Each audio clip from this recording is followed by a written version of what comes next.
Hi, welcome to my very messy space. Today marks a special day. I'm drinking a Starry. That's special in and of itself. Don't drink a lot of Starry anymore. But that's not what we're here. That's not what we're here for. Handkerchief Code died on the 25th of February, 2026. And yeah, um, this is it. This is the last video I will probably post on this YouTube channel. Um, It is the 16th when I'm recording this, but it's just after midnight, so it really feels like the 17th. Um, yeah, I just wanted to talk about kind of memories, unscripted. I'll probably ramble on for too long. I'm gonna try and keep this to about 15 minutes, but I guess we'll see. I'm gonna pull up my Bandcamp here to start off, and then we're gonna turn on desktop view, and then oh shit, I'm not logged into my right account. Okay, I should have planned this a little better. Whatever. We can go off of nothing. So, Handkerchief Code started in 2020. I claim 2021 because that's like when the earliest album, I believe, came out. But I believe my first demo came out in 2020 on BandLab exclusively. It was called Last Day. It featured, I really don't know if I can do this, a song that is out now still on Obliterated, and two other songs, Death to Heteronormativity and Whatever She Wants. And yeah, that would start a whole thing. The demo was called Dancing During the Black Plague, which was kind of a cool name. I'm not going to lie. I kind of like that still. And yeah, it was really cruddy, alt rock, grungy. Nothing really. I think I Really Don't Know is honestly one of the best songs from my early days. The unlisted days. And it's one of the only songs I believe that I still have up, and like it's only like a minute long, so that helps. But yeah, those other two songs, they're trash. Then I were going to record like I'm think between 6 and 8 albums that were utter shit. Staring Death in the Face, Lips Don't Lie, You Do. I'm surprised I remember all these, to be honest with you. Umbrella Terms, Easy Thing to Weaponize, The Day the Birds Died, Depressive Juices, Spaceship Songs, all stuff that will probably never see the light of day again. I have it all on my Bandcamp still. It's all up there. I just am never going to put that up again. It's just too bad. It's just too cringy for me. Even some of the early Handkerchief Code stuff that's still up is pretty hard for me to stomach. You can actually hear tastes of those songs. I have my original last album, which was called The Death of Handkerchief Code, a really original name. It was a live stream, not a live stream, it was a live vocal session I did in November of 2022. So only like 2 years after the project started. Yeah, it's honestly insane to me to think about how far this stuff has come, because 2023 was what I call my big re-record year, where I basically remastered and re-recorded all the stuff that was good from before. But yeah, in between there was the plain cover albums, which were like all those, and then I discovered how to like use a preset to make like a good guitar tone, and then you got a few decent little things. Fatal Car Accidents is an album that it's 30 songs, and the song Hurt Like Me is the highlights. It's the last song. I don't even know how I did that, to be honest. How I got that cool guitar tone, no idea how that happened. But it definitely stuck with me. And then that was a really fun punk record for the time. I still don't think it's very good.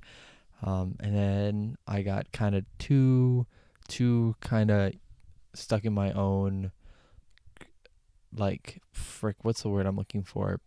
Like, pompous, kind of hipster, like, Better Than Thou self for another album, which I literally, for the name of me, can't remember. God, what was it called? The album cover was two hands going like this. And there were some songs they were really edgy, but they were way too long. Um, like way too long. Like even like my two, I've like I have multiple Handkerchief Code songs now that are over 5 minutes, and those songs are like three, and they do not justify even being one.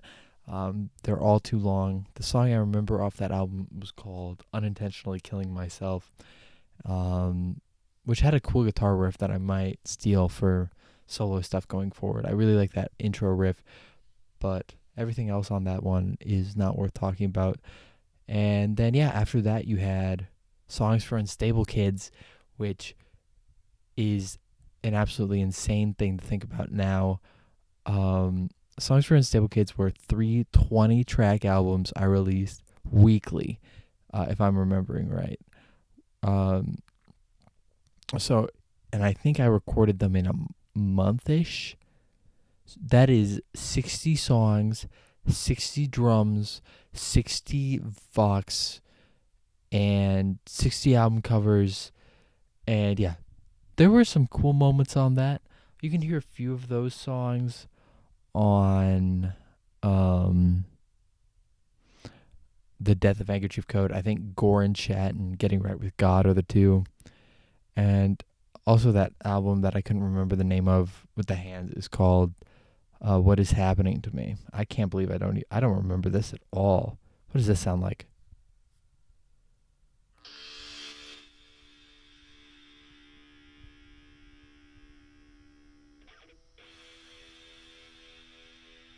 Trash. Um that actually didn't sound bad. I'm just scrolling through some of my old stuff. Nothing here is really standing out to me. But yeah, once we get to all that, um, what is this song?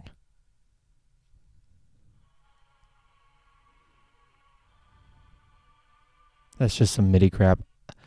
It's titled "But I Love You." Really edgy, Sage. Um, but yeah, then we hit 2022. I believe is when a lot of this earlier stuff's gonna be out in the world. 2022 is the year I did the original mix of Dysphoria, the 20-track album. So we had 20 songs, and this was a breakthrough for me. This was like the first time I had planned anything out. This was the first time, and this is going to sound insane, this is the first time I wrote riffs before I recorded.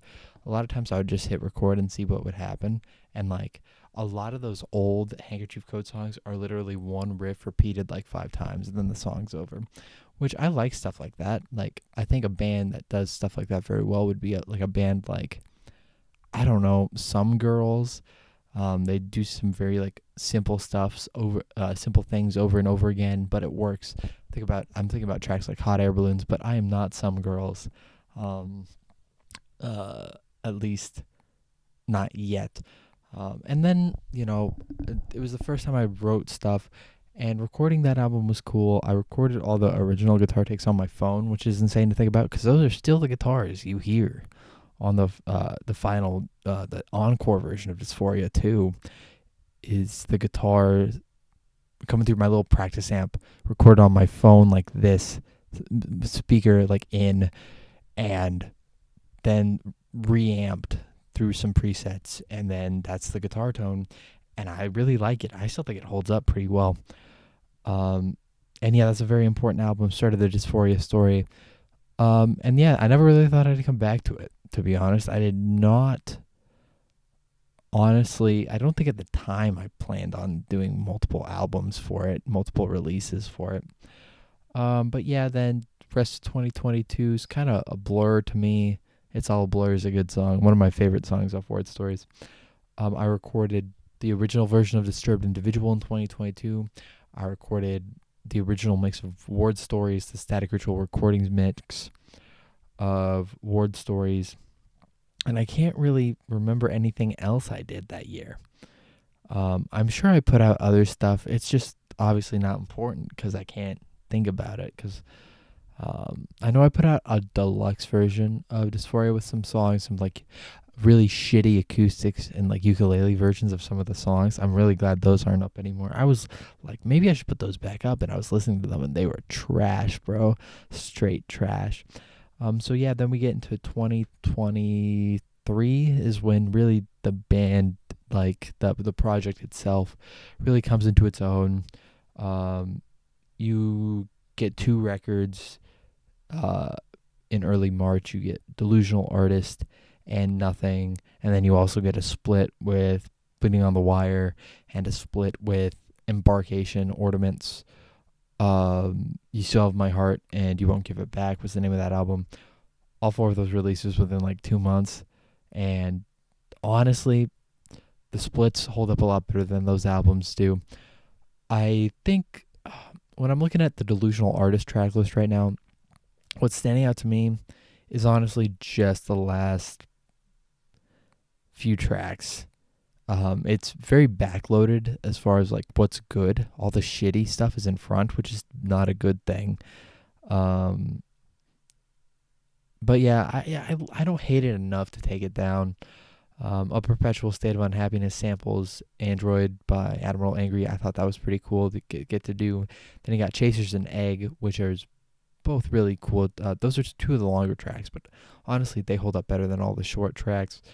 And then Kisses That Create Dissonance and the Logistics of Cutting Up a Corpse are also very good tracks, but I re-recorded those for a different split. And I think the other versions are just a little better. And then the closing track, Separating the Sex from the Artist, is easily the highlight here. I think that song holds up really well. And yeah, it's really cool. I really think those the longer tracks hold up better than the shorter ones. To be honest with you, these shorter ones don't have a lot going on, and are not very like fun for me to listen to now. Nothing is a jazz record. I truly call it a jazz record. It was all improv, and looking at it from that lens, I kind of like it. Cause like I don't even know what's gonna happen. Everything was improv. The only thing I know I edited was the drums, because if the drums were way off, that was going to bother me. I think the only thing that might have been kind of written before was the intro for My Chance, the first track, because it has a different tone. Then you get into just like hitting shit, hitting zeros, hitting ones. That's all basically this album is. And it's an hour long. I don't think anybody should listen to it, really, unless they're very morbidly curious. That's why I leave it up. I think it is a very curious record. Obviously, it's an hour long. The last track's like 40 minutes. It's a cool. I'm glad I did it. I think it's like a cool thing to try and limit yourself creatively, and just see what happens with it. And I think that album, that's where this album thrives, is when you listen to it knowing its context. If you listen to it without knowing its context, it's not a very good album. But yeah, both those came out on Static Ritual. Those CDs did ship. I believe Ward Stories and those did ship to certain people. So certain people have those physically. I don't. No shade, but yeah. Then we move on to the split with Bleeding on the Wire. They were just cranking out releases at one point. And so I put out 3 songs on those. They're all like a minute to a minute and a half. Those songs all fuck still. They were I was kind of in my 0-1 era on this, just like hitting zeros and ones. It was kind of like nothing if I wrote the songs, and they were all really short. And these are all really cool songs. They all kind of have a different production style on them too. Please Leave Me Alone, I Need a Sulk in Silence being the highlight. I would listen to this. I listen to these songs pretty consistently. I think they hold up better than I give them credit. You Still Have My Heart and You Won't Give It Back. There were 5 songs from me on this release. You Broke Me is the highlight, the first track. It's 6 minutes, and I think the vocals really stand out. I think this is one of my best performances vocally, possibly ever.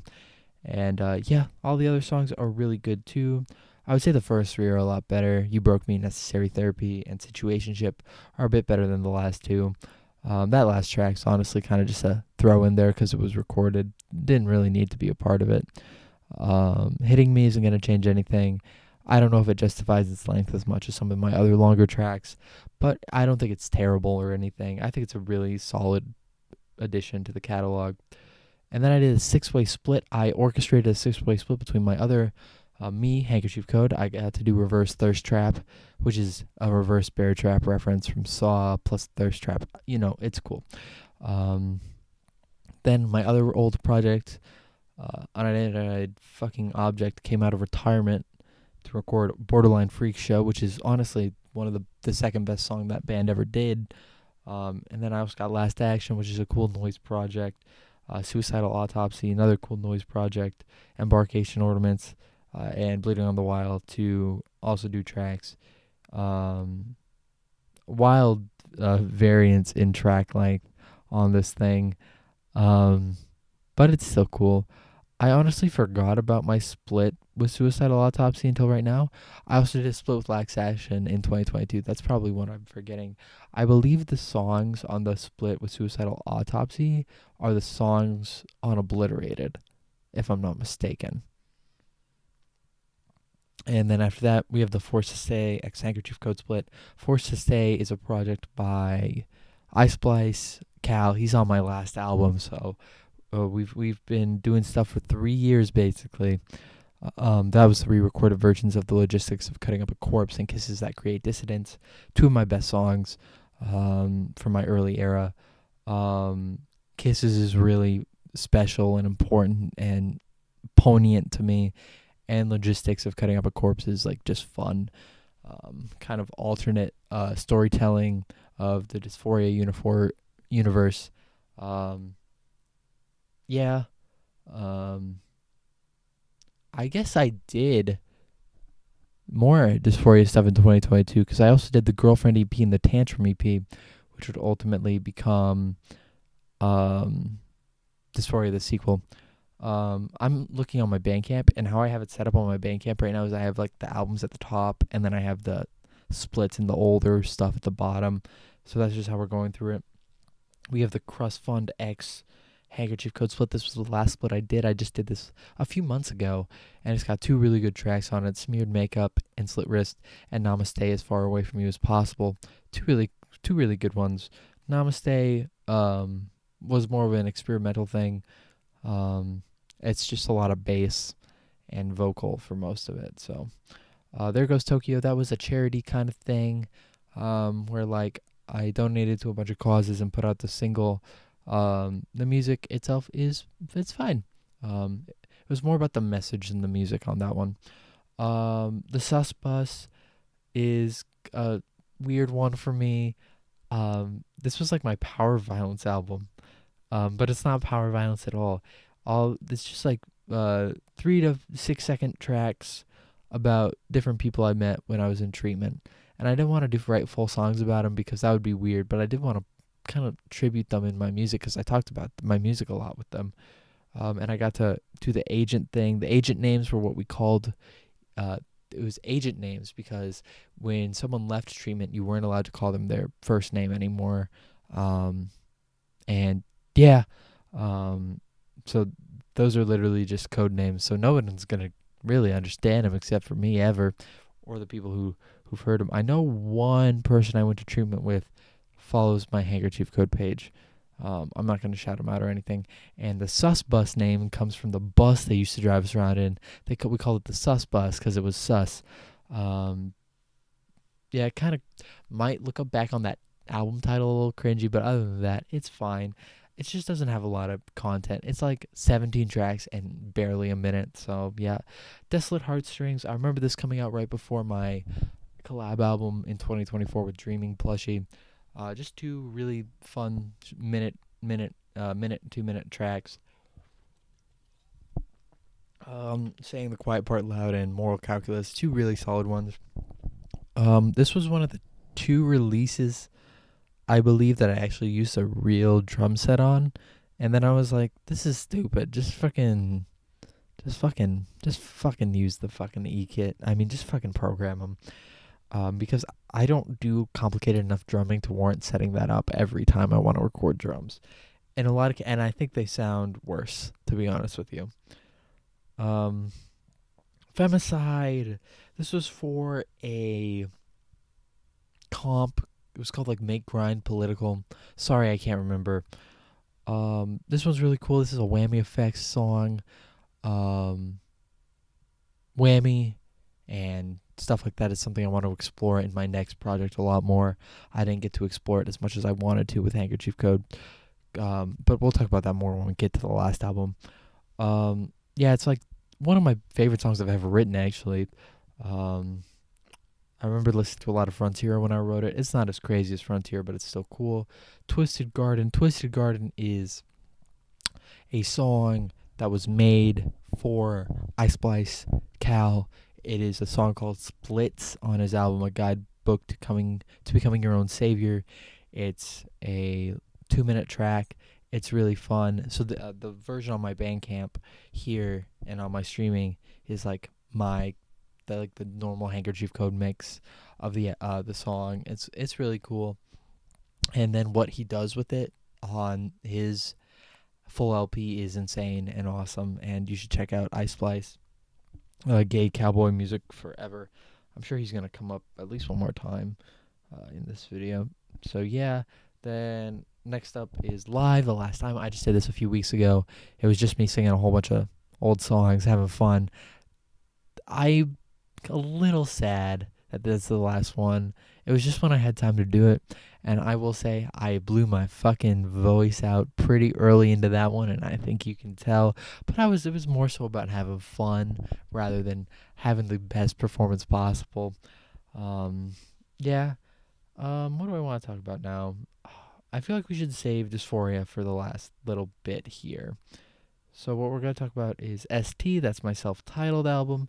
Recorded that in 2023. It's songs off of my old split with my old band, Unidentified Fucking Object, my split with Last Action, and one original new song, I'll Pray For You, which is one of my best songs. I'll Pray For You is fucking legit. And then the last closing song is a noise track by Embarkation Ornaments, who would come back again on Ward Story's Director's Cut. Those songs are really solid. Those are like the most Handkerchief Code songs, which is why it's the self-titled. A Story Untold. This one, I wish I could like this a little more. I regret how this one turned out a little bit.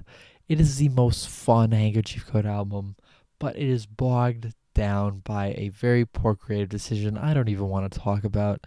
But if you listen to it, you can hear the creative decision in it. I wish I had taken a little bit more time to work on it. The reason that creative decision was made at the time was because I was so distressed and so mentally unwell, and I still wanted to do the album. But it was gonna be sad to the point where it wasn't gonna be fun sad, like how most of Dysphoria is kind of, I think, fun sad. This would have just been fucking depressing. And like I just didn't want to do that. So I was like, what do I really like? My comfort show is Scooby-Doo. Just do a Scooby-Doo album. That's not even the bad part. I just wish, okay, we'll just fucking talk about it. So I didn't write any of the fucking lyrics. I just generated them. I wish I just took the time to write some shitty ass Scooby lyrics of my own. And it's something I've considered doing. Taking down that old version and doing a new version with some original writing on it as far as lyrics go. But, it was a creative decision I made, and I kind of feel like I have to stand by it to a certain extent. I think the riffs are I think guitar-wise it might be my best LP, which is unfortunate given the fact that the lyrics are not my own. They're really nobody's. I think it's cool.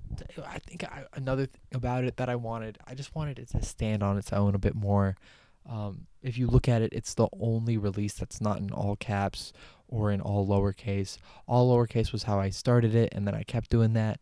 And then once I did Dysphoria and Encore, everything became all uppercase to signify the old mixes from the new stuff. And it was all uppercase because I was listening to The Armed at the time, and I was listening to Ultra Pop all the time, and that's all uppercase. But yeah, I like A Story Untold is like so fun, but I just think if you can get past that, I think it's a fun LP. But if it's something you can't get past, I totally would understand that. Obliterated is just a little comp of a whole bunch of other songs. I believe those are the songs from my old split with Suicidal Autopsy. and then some other stuff. Dead Sunflowers 1 and 2. I really like Dead Sunflowers. They're just like doom tracks basically. Um, and then two songs that had been like in the vault, which ended up being Lake Berryessa and Bad Touch 321, which that's a Sawtooth Grin reference. And then the re-recorded versions of I Really Don't Know If I Can Do This and Hurt Like Me. Also, just like to follow up, I believe there was an EP before this called Obliterated by Time, which is 6 of the tracks, and then I wanted to add more to it, so I just kind of vamped it and just called it Obliterated. And it has this cool cover, one of my favorite album covers I've ever done. And it's like that because it was originally going to be a comp album of a whole bunch of old material, but then I was like, fuck this old material. We're not going to put this out again. So I used this really cool. If you look at the album cover, it's a whole bunch of references to like my old ass albums that aren't even on there. So it's like a car for fatal car accidents. The exclamation point and the question mark are 2 of the album covers. The birds from the day the birds died. Lips for Lips Don't Lie You Do. Ink Splots for Staring Death in the Face. Spaceship for Spaceship Songs. Stuff like that. And yeah, we got 2 more before I think we're just balls deep in Dysphoria. Dreaming Plushie is a Swedish. I don't know how do they describe themselves. This is a really cool project that I wish I spent a little bit more time on, just a little bit.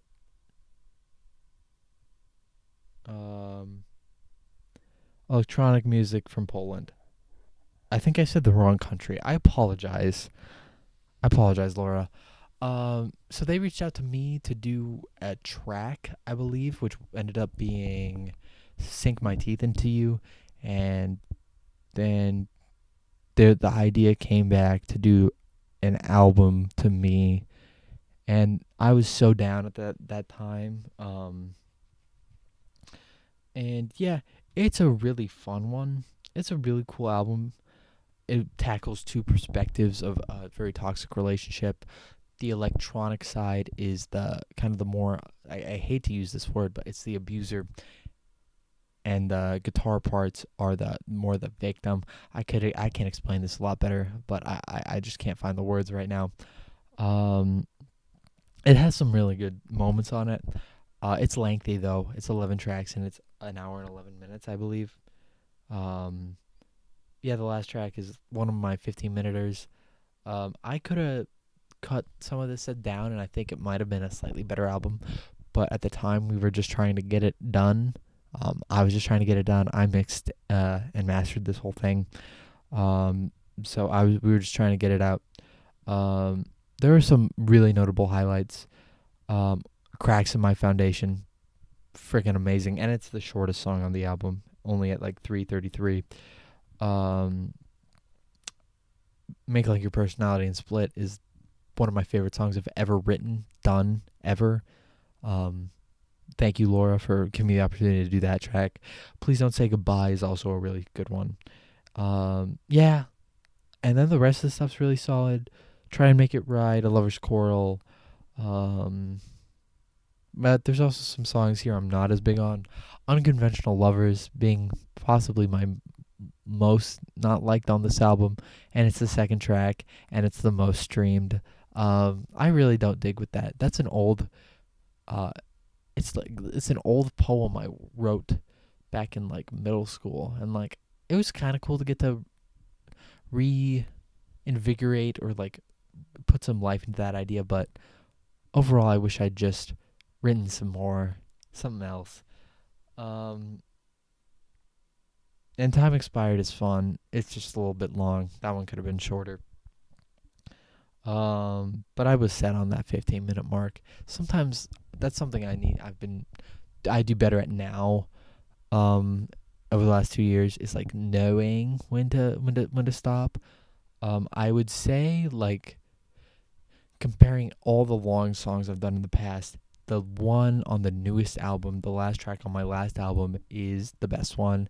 It's constantly changing. It's constantly throwing new ideas at you. It's not the same idea for 15 minutes. It's something new, and it's kind of a medley of. We'll talk about it later. Disturbed Individual. This isn't the exact same track list as the original. Um, there were some features that didn't want to be on the remaster, which I totally respect. Um, and I hate to be that guy, but a lot of the songs those features were on were very poorly written. Um, I respect the people who were on it though. They are really amazing artists, so I don't want to take anything away from them. But those were not good songs, so I do not blame them for wanting to get it cut. So yeah, I re-recorded a whole bunch of stuff, but there's also a fair amount of new stuff on here. Puppy Years, the intro track is new. I got to sample Stephen King's Graveyard Shift, which Stephen King's a little bit in hot water right now. That's a little unfortunate. And then I also wrote Sasquatch Sweet, which is one of my favorite songs I've done. Normal, which is another one of my favorite songs. Just for You is also really good, and We'll Do It Live. Fuck It is a great outro. The only track I would ever consider remastering like now and like working on and like putting out a new Handkerchief Code release for would be Blowing Out My Own Candles, which was the original last track off Disturbed Individual. And I've been thinking about just throwing it back up in its original form because it is a pretty decent track. It is 11 minutes. Um, but there's things about it I like, but there are things about it I don't like. It has an idea that I really like, but I just don't think it's executed as well as I could have executed it. So I don't want to put up the old version, but I also don't really know if it's worth remastering. It's just one of those things. But yeah, all these other old songs, some of them are better than others. Highlights are definitely The Feminine Urge to End It All. Um, You're Still a Boy to Me. Um, the Subtlety Has Evaporated. There's some good ass tracks on here. Um, and then I Want You and Unrealistic Body Standards are two like samples, not samples. They're like the guitar parts from the original songs on the old album because those were originally full length songs on the old albums, but those songs were shit. So I cut them out and just kind of made them interludes while still retaining kind of their motifs and stuff. And I got to use samples from the Corey and some like news broadcast clips on those. And then I didn't get to really talk about the Sean Hannity thing on We'll Do It Live. Or not Sean Hannity. Who the fuck? Whoa, what was his name? We'll Do It Live. Fuck it. Fuck it. We'll do it. That was a fun one. That's one of my favorite memes of all time. So it was easy to throw that one in there for Mr. Bill O'Reilly. There we go, Mr. Bill O'Reilly. And I believe I have talked about everything that is not Dysphoria related. I guess we talked about the original mix at Dysphoria, so I don't really have to touch much on it going forward. But I don't know where to start. I guess we'll start with an encore. Dysphoria and Encore was recorded a year later. I added a second guitar track and bass. And it totally made the album sound 1,000 times better. I really like the album cover I did for the Encore. It's truly amazing. Just doing some makeup, doing something so simple but so effective, I think, was really cool. And then I integrated the I'll Say Gay song into the normal track list. Also, the Decision Whether to Live or Die. The Decision Whether to Live or Die track was originally a 4-second track for a compilation for Last Action, but I got to work it into this. And it fits the tone and the story and everything. I do think it's a little bit of an outro for an outro, but other than that, I think it's a really cool little thing on there. I think all these songs are amazing, or like have some merit. This is a really solid track listing, and nothing's bloated. Nothing feels like overly long, which I appreciate. Um, then later that year, in July 28th, 2023, Dysphoria the sequel came out. This came out on the day I had bottom surgery. So if I died during bottom surgery for whatever reason, this would have been the last thing you got. Girlfriend 2, Don't Tease Me. So these were originally 2 EPs, so it's tracks 1 through 5 and then tracks 7 through 11. And then in the middle track, you got a new track, I'm Gonna Kill You and Then Kill You Again, featuring Bleeding on the Wire. The I'm Gonna Kill You and I'm Then Kill You Again is a sample from Snapcube's Sonic Adventure 2 dub. It's what Eggman says when he holds up the gem, one of the Chaos Emeralds. It was just a short little song about wanting to kill the bully. So yeah, you got the first 5 being about the girlfriend, and then you got kind of the last 6 being about the bully. And I'm Gonna Kill You and I'm Gonna Kill You Again kind of ties really a lot into what happens in the last album. I should have thrown a motif to that song in that album, which I never did. And then, yeah, I believe in October 27th, 2023, you got the remaster of Ward Stories. So the Dysphoria albums are all like Russian nesting dolls for the most part. All the early stuff, it's all inside of each other. Like this album takes place in the middle of the other album, but this one's a lot more like story. This is just story. This is me telling you what's happening to me. This is not very lyrically or like it's not lyrically dense. It's very blunt, I would say. None of the metaphors are super deep. You're supposed to understand everything that's happening on a surface level. The songs are a little long, but I think in order to tell a story, I think the songs being long is fine. I think I used to consider this kind of my magnum opus, and I think to a certain extent it is one of the best things I've ever done. Like, when I think about my time in the psych ward, I think about this album. They go concurrently. I think about that stupid fucking wall, the yellow, blue, and orange wall that was in there. And yeah, after this album came out, I went back in there, which we talk about in the future. This started the trend, which plagued the second half of the Dysphoria lifespan that I cut out on the last album, which it was like Worse and Worthless, The Harm, Behind the White Curtain, The Transfer, The Shower, The Cornfield, The Timeline, The Reminder, stuff like that. And yeah, that's the second thing. And then I believe we go on to the EPs. The EPs are compiled recently into a LP called Viola Road. That's just all the EPs plus an opening track. So we're just going to talk about the EPs by themselves. The Bible of Bigotry, that was the first Dysphoria thing in a fat minute. It's from the perspective of the bully, and it's a sludge metal EP. It is so fucking sick. I love this fucking EP. I got to sample Life is Strange stuff on the second track. The last track is just zeros at 40 BPM, going nuts for 3 minutes. I love it. And then I think a month later you got Confidant and the Can of Worms from the girlfriend's perspective. Really fun acoustic EP, really good. Girlfriend 3's on this. I think the highlight is I Caused This, the last track. And then we got Songs from the Sewer, which is from 3 different perspectives. We Don't Like You, You're Not Gay Enough to Sit With Us too, from the queer kids. Kind of just a supplemental one, because those kids aren't really important to the story. They're just kind of mentioned in what track is it? I Saw the Kids in the Back. I don't even remember. Oh, You're Not Gay Enough to Sit With Us.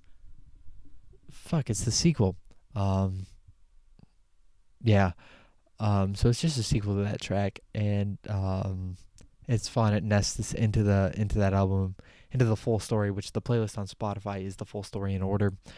When the abuse comes back to bite you, the perspective of the therapist.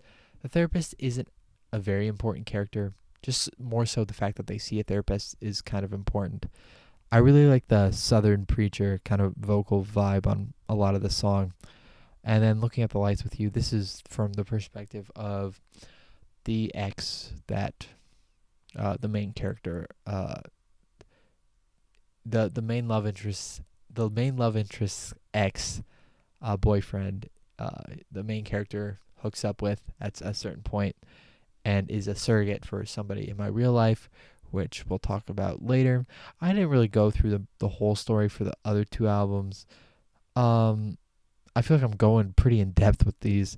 So I guess if we want to highlight it real quick, in Dysphoria, you basically have a kid in high school who's getting bullied, and a whole bunch of stuff happens, and then they decide they want to die. They actually get hospitalized at one point. There's a tantrum bit. There's this girl who's trying to help them, but ultimately they end up just falling in love with her, and like it just makes things worse when things can't be more than what they want it to be. They push a freaking bully down a whole bunch of stairs, um, and there's no consequences for that really, which is something I kind of criticize it for, but it's a mental health story. So yeah, and then in the sequel, it's just kind of fleshing out those ideas, so it's not really anything crazy, because Girlfriend 2 takes place right after Girlfriend 1, and it just goes into more of like how much the main character wants this woman in her life. And then Tantrum, and then the Tantrum EP, or the second half, is just about how much they hate that fucking bully, and just like how much hell they've put him through. And I think it adds, because I think the bully character was a little bit underdone in the first album, and yeah, so that's it for that. Then we go on to A Missing Person, Misplaced Anger, and General Misgiving, which is a nestled into the last few tracks of Dysphoria. The first two take place right before the last track, and then the second one is a direct follow-up to that last track. I never wanted to do a song called Dysphoria 2. I thought about it, but I never did.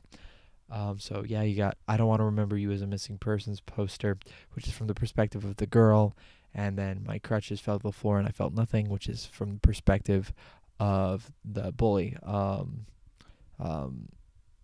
Yeah, I think they're really cool.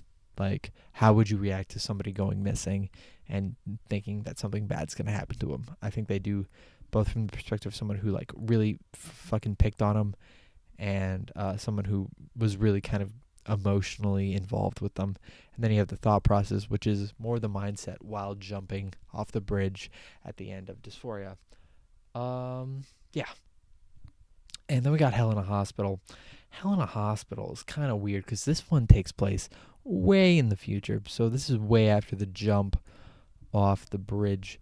This is right before the last album. So this is like going through a program, basically. A program that's never really fleshed out in the story, like lyrically, but it's the main character going through a certain program to try and fix their mental health.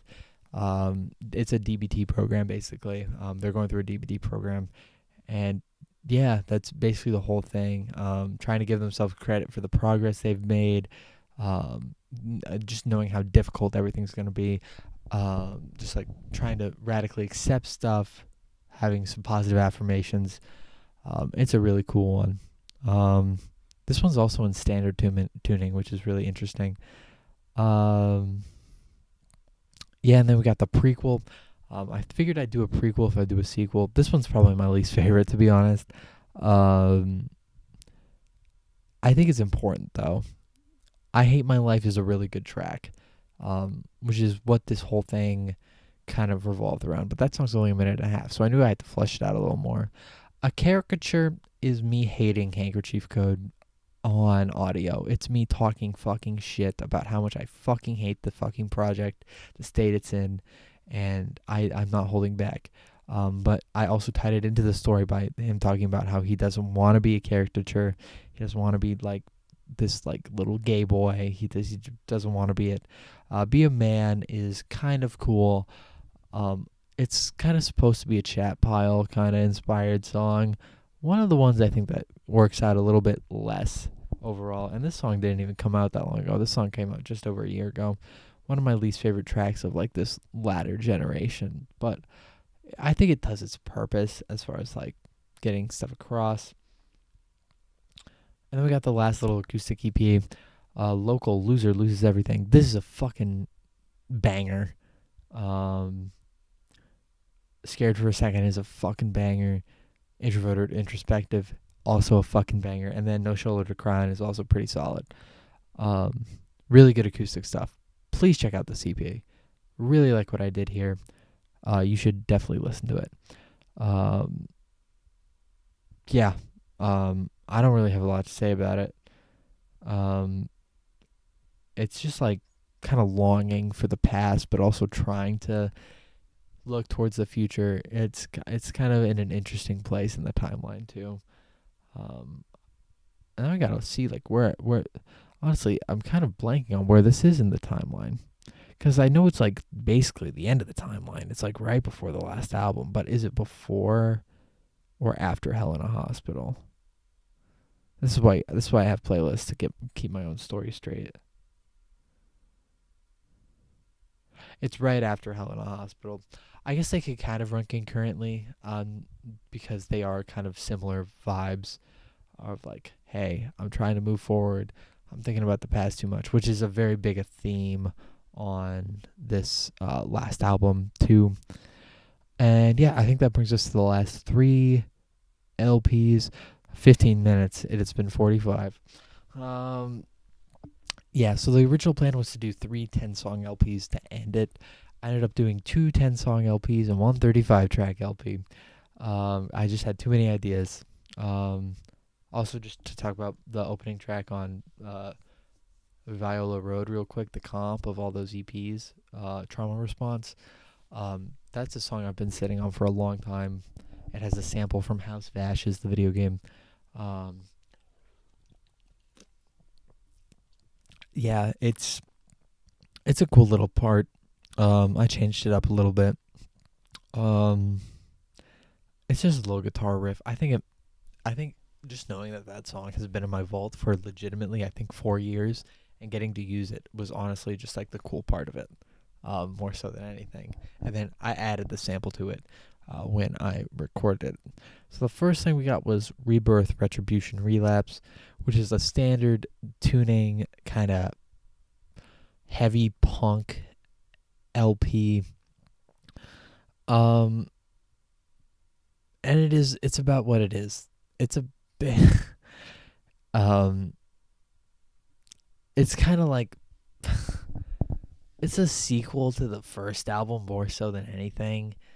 I mean, it very much is. The first track is about dragging my ass out of the river, explaining yourself, what happened, kind of like making excuses for yourself, being a little dick to the asshole who bullied you, seeing him on crutches, swearing that nothing's wrong with you, being a petty bitch to that ex-girlfriend who's like, just like, still stuck in your fucking mind, bro.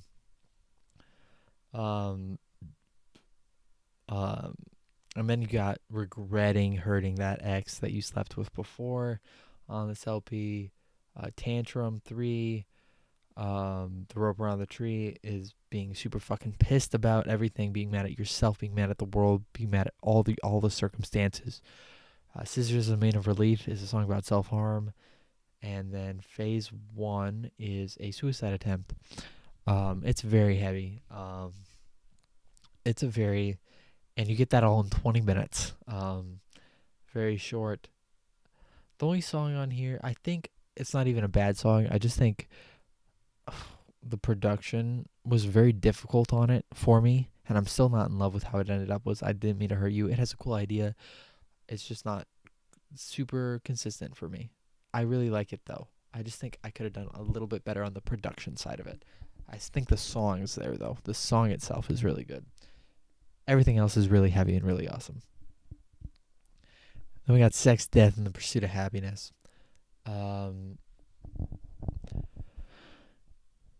This one is kind of like the emo album. It's a direct follow-up to the other album. You got Meaningless Sex, which is one of my favorite songs I've ever done as the opener. And then you got stuff like Killing the Dream since 2003, Gradually Disappearing, and Sertraline Didn't Help Me, which are like really short, punchy, emo, kind of Midwest emo inspired with like a hint of metalcore in it. Girlfriend 5, Kiss Me Goodbye is also really solid. It's basically a take on Girlfriend 2. All those songs kind of are so fucked up how like certain songs were basically the same song but different. I don't know how to talk about it.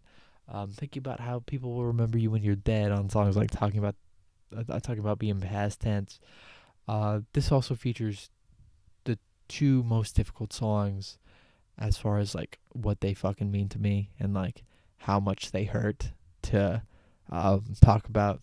I'm getting emotional just thinking about them. But also you got Word Stories 2 on here before we talk about those last two. Word Stories 2 is about just going back to that psych ward, which happened to me in real life, which is why it's on the album. To clarify, the story is loosely based off my real life. It's a lot of consolidating things together. Like, for instance, the bully characters, like eight, like, it's like freaking 5 to 6, 7, 8 people I've met in real life who've been assholes to me, who have made my life difficult. Same with the girlfriends. It's been about multiple of my partners all kind of lumped together into one fucking human. So, Brother the Grief is about losing my brother, believe it or not. Um, hardest track for me to get through. I did a playthrough of that recently. Cried my fucking eyes out on that, bro. That one fucking sucks. As far as like, it hurts. It hurts to fucking to hear to to even like play that song. Um, I related.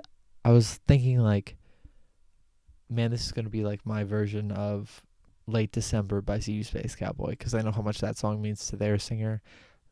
This song means the world to me.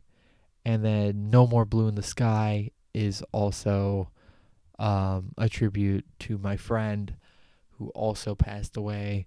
Um, they are very reminiscent of the ex in the story. So the girlfriend's ex who you sleep with, um, it's very much based off one of my old friends, an old partner of mine who is no longer with us. And just like, man, I got those two back to back IRL, and I finally got to kind of express that like 2 ish years later about how much that fucked me up.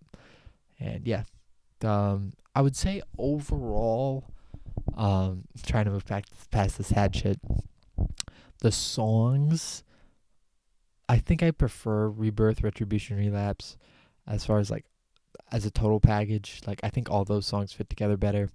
But like the individual tracks that are really fucking good on Sex Death are infinitely are like some of the best Handkerchief Code songs. Meaningless Sex is amazing. Brother, Girlfriend 5, Word Stories, No More Blue in the Sky, Phase. And then you got the closer, The Pursuit of Happiness, which is kind of just meant to be set up the last album, to be honest with you.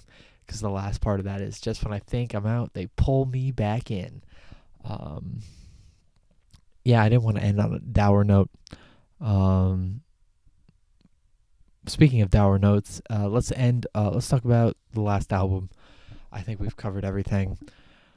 So this is the longest it's taken me to record an album. I recorded this over multiple months, which is very odd. Usually I'm very much do everything in a week, kind of set aside some time, do everything to keep it consistent. This one was crazy. I started this one in August, and I was still recording into December. I believe is when I finished this LP in mid-December, and then I released it in February. This has so many fucking bangers. 35 is the most amount of tracks you can release on DistroKid, so that's why it's 35. It would have probably been 40 otherwise. So I got to cut it. So it's if you look at the track list, I just bumped the mic. I'm sorry. You can kind of break it into fourths. So you got tracks 1 to 10, 11 to 20, 21 to 25, 26 to 35, I believe, is basically how it is. Every song on here has a purpose. Some are better than others. I think the ones I released as singles are the best. But this one's a lot better at like putting tracks that aren't as strong in between tracks that are really strong, stuff like that. Really keep the momentum going. I kind of got to do. It's meant to have every version of Handkerchief Code on it. That's the purpose of this album. Um, Highlights. I'm gonna list off half these tracks. Come On, My Eyes Bloodshot, Revenge Porn, I Hate You Too, Spatter Patterns, Turf War, Irreversible Damage, Commitment to Change, Dysmorphia, Crash and Breakdown, Treatment Center Shuffle, Grief Grows, Insanity Slows. All this is amazing. I guess I should talk about it in terms of story real quick. But first off, shout out to iSplice one more time for the feature on Holding Everything In. That makes that probably one of my best songs just by default. Also, wanted to focus more on short songs on this rather than like the longer songs you got on like Ward Stories. So yeah, Make It Mean Nothing is trying to like hone in on, none of this stuff matters, but they get a text and then Come On and the substance are about like, God fucking damn it, I'm back in this shit. Revenge Porn is finding out that bully dude posted some revenge porn on of you on the internet, and then My Eyes Bloodshot, Residual Anger, I Hate You Too, kind of like the after effects of that being freaking mad, planning what you're gonna do. Turf War is one of the more of those general songs. You have kind of general songs like Abolition on the first album that aren't really story based, but like you can tie them into the story. And then Muffled Screams is about not having any more sympathy and deciding you're gonna fucking kill this guy. And then Spatter Patterns is about killing the fucking guy. He gets fucking murked. Got to sample The Devil in Me and Charlie Lonnett's death. That was really cool. Irreversible. And then you got the medical part of this one. This one's really more body focused. Irreversible Damage is obviously a title of a fucked up book. Pamphlet Panic, The Courage to Mutilate, Commitment to Change, those two kind of go together really well. Yanking Downwards is one of my favorite songs too. Then you got Dysphoria, Oh Death, and then Holding Everything In, and then Crash and Breakdown is like, oh my god, I'm so fucking nervous about this fucking surgery. And then Phase 4 is about my bottom surgery, basically, in looser terms. And then, then you got Laying and Anguishing, which is about post-operative depression. Grief Grows, Sanity Slows. Kind of like, just like fucking venting. You kind of start to hear about what actually happens on the LP in those songs. Treatment Center Shuffle's about going to a treatment center, which I did. I wish I had more time in that setting as far as the story goes. I wish I had a little more time in that setting. One of the things for Handkerchief Code I wish I got a little more time on. Trauma Olympics is like, kind of setting up the last little arc here with the girlfriend. Girlfriend 6, fuck this shit. This is where he finds out that girl is fucking insane. And like she's kind of gone off the deep end. She's kind of a drunk. She's not really the person they once desired.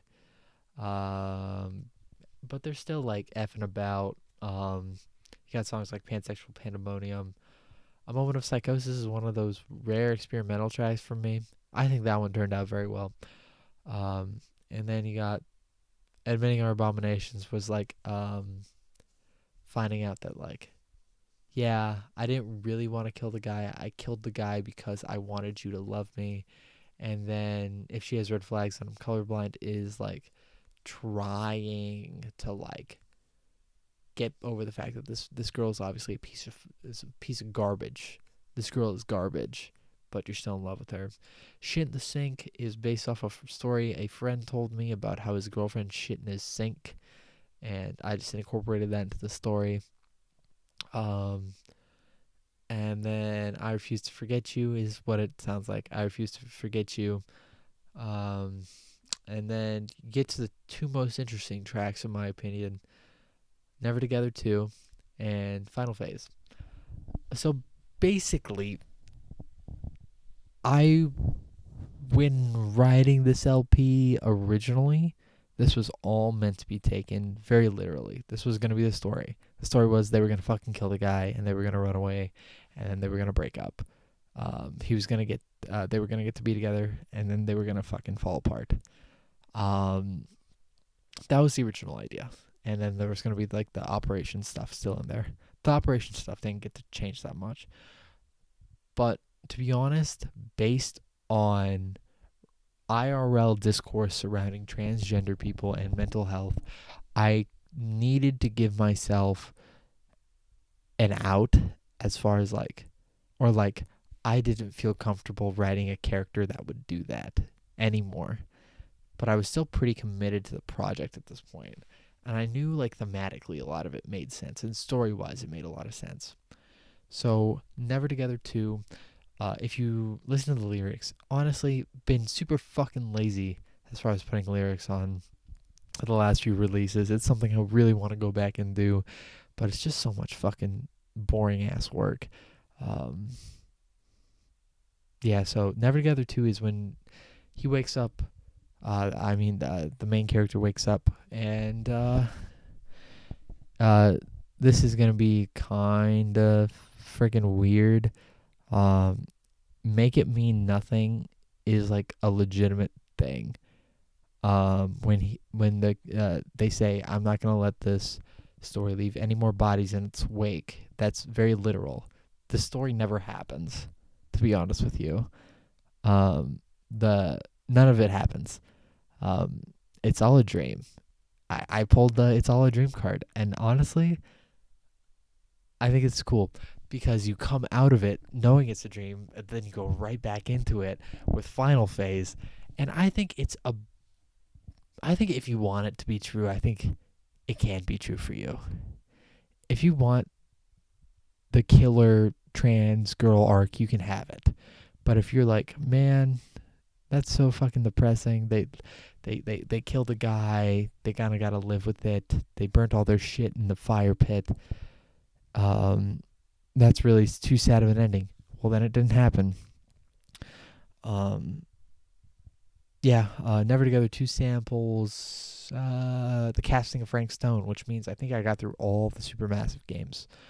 I know I did Man of Medan. I've done Little Hope on Hell in a Hospital. I got to do House of Ashes on Trauma Response. So yeah, I got to do all the Supermassive games, horror games at least, which was cool. And yeah, then you get Final Phase, which is just a freaking medley. It's a medley of a whole bunch of riffs from Dysphoria, some new stuff, a few new riffs in there, but mostly old riffs reimagined for this. And I love it. I love that song.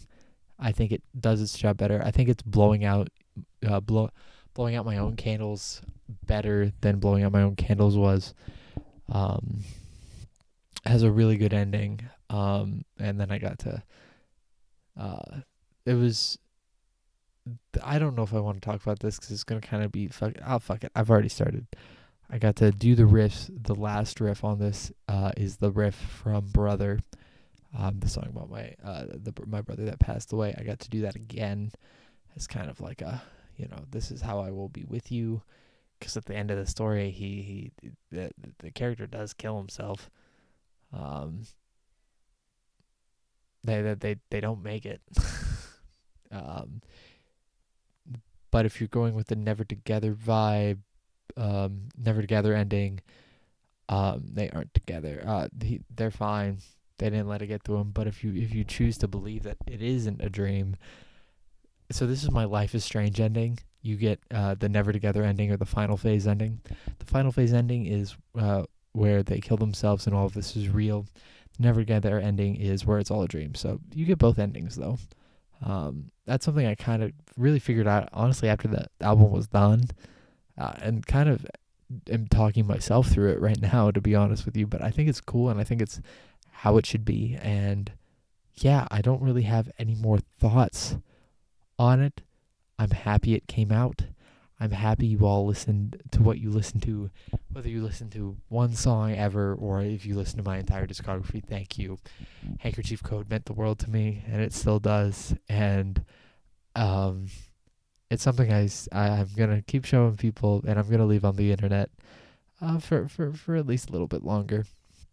Um, I'm getting a little emotional right now. I don't know why that's happening. It is the 16th today, the 20th of this month. So this Friday, from when you're watching this, um, my demo, my Sage Parker demo, my new stage name, which is just my name, Sage Parker demo, releases everywhere. So it's gonna be on Bandcamp, Apple Music, Spotify, all the platforms you can want it on. So yeah, go check it out. It's just called Demo 2026 by Sage Parker. It's 5 tracks. It's about 11 minutes. It's really cool, kind of heavy punk stuff. So if that was kind of your vibe, kind of more the rebirth, retribution, relapse kind of vibe, but also like new stuff. Obviously, it's got a whole bunch of its own style to it because it's a whole new project. But yeah, I'm so glad you sat through this. What I planned to be 15-minute video, which has ended up being an hour and 5 minutes. If you sat through this whole thing, I love you. You're my favorite fucking viewer. You're the biggest handkerchief code fan. I love you guys. I'll see you when I see you. Go check out that Sage Parker demo. I don't know how much I'll fucking post on this channel anymore, to be honest with you. I have my Sage Parker channel is called the at is at Sage Parker Punk, I believe. So go check that out. Follow me on Instagram at sage.killjoy. Follow me on TikTok at sage.killjoy. Yeah. I'm gonna stop recording now.